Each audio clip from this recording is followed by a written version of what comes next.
dame avec plus de 30 ans d'expérience dans le monde des strass et paillettes continue de graver de ses aiguilles au rendu très haut de gamme les pagnes d'Afrique et les tissus du monde. Binta Salsawo, puisque c'est d'elle dont il s'agit, s'était installée dans un quartier chic de Dakar, le Point E. Elle a ensuite décidé d'aménager son atelier à domicile, situé à moins de 5 minutes, pour une meilleure maîtrise de ses charges de fonctionnement. Très attentive sur ce qui se fait ici et ailleurs, Binta Salsawo, diplômée de l'ICCM Dakar, l'Institut de coupe, de couture et de mode, en plus major de sa promotion en 1974, estime qu'au Sénégal, le niveau de suivi de la tendance est plutôt bon.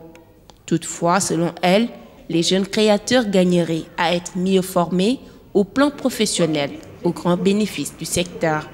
Moi, je dirais que la mode, pour certains, elle évolue, parce qu'il y en a qui se cassent la tête à faire des créations, à créer des nouvelles choses, à se chercher des sources d'inspiration un peu partout. Mais malheureusement, il y a une certaine catégorie de tailleurs qui ne font que copier des modèles, donc les modèles sont stéréotypés. Il y a des moments où on retrouve toujours les mêmes modèles partout. Et ça, c'est déplorable. Par contre, les stylistes de renommée font de très belles choses. Ils travaillent très bien et il y a beaucoup d'imagination, il y a beaucoup de créativité dans ce qu'ils font. C'est un métier qu'il faut quand même apprendre parce qu'il y a le b.a.-ba qu'il faut connaître. C'est une base. Si on n'a pas cette base-là, on ne va pas loin. Malheureusement, vu de loin, souvent on voit de très beaux modèles de loin, mais il ne faut pas s'approcher. Dès qu'on se rapproche de ce modèle-là, on grince des dents parce qu'on voit tout ce qu'il y a comme défaut. Binta Salsawo peut recevoir en moyenne 3 à 5 clientes par jour. Celles-ci prennent au préalable un rendez-vous téléphonique. Dans sa boutique, les styles et les coupes se distinguent par lot d'exposition en plus des chaussures et chapeaux pour les accompagner. La styliste sénégalaise compte de nombreuses clientes établies à l'étranger et qui ont un goût prononcé du style classique, habillé et chic. Moi, je suis quand même un peu classique. Et bon, pour certaines qui sont classiques, certaines de la génération des plus jeunes qui sont classiques, elles peuvent toujours trouver leur bonheur chez moi. Mais c'est surtout celles de ma génération, d'un peu moins jeunes et de beaucoup plus âgées. Elles sont un peu partout. Hein. Il y en a qui sont ici à Dakar même. Il y en a qui sont à l'étranger. Il y a des Sénégalaises qui travaillent à l'étranger, qui sont dans des organismes.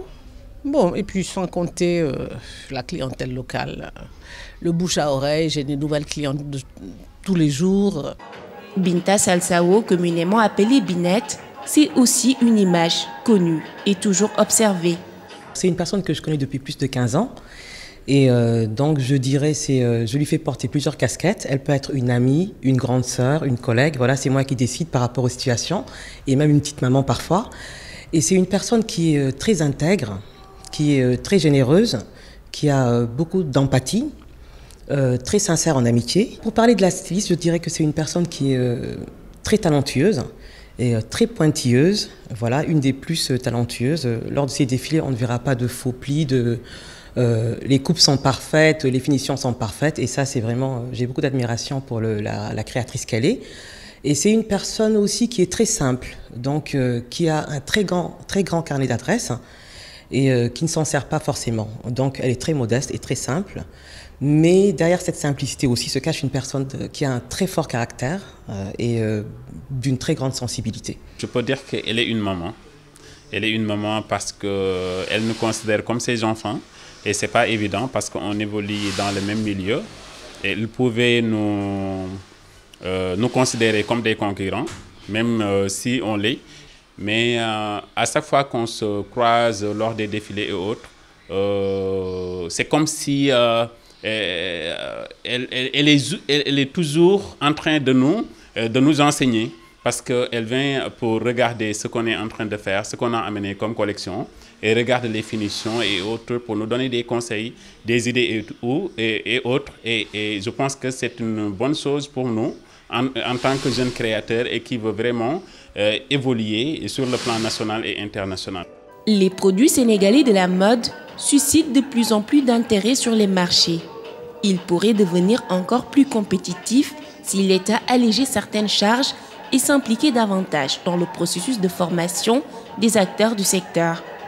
Disons que moi j'ai vu dans certains pays, les gouvernants sont toujours derrière, surtout au niveau de la culture, au niveau du ministère de la culture, de la formation professionnelle.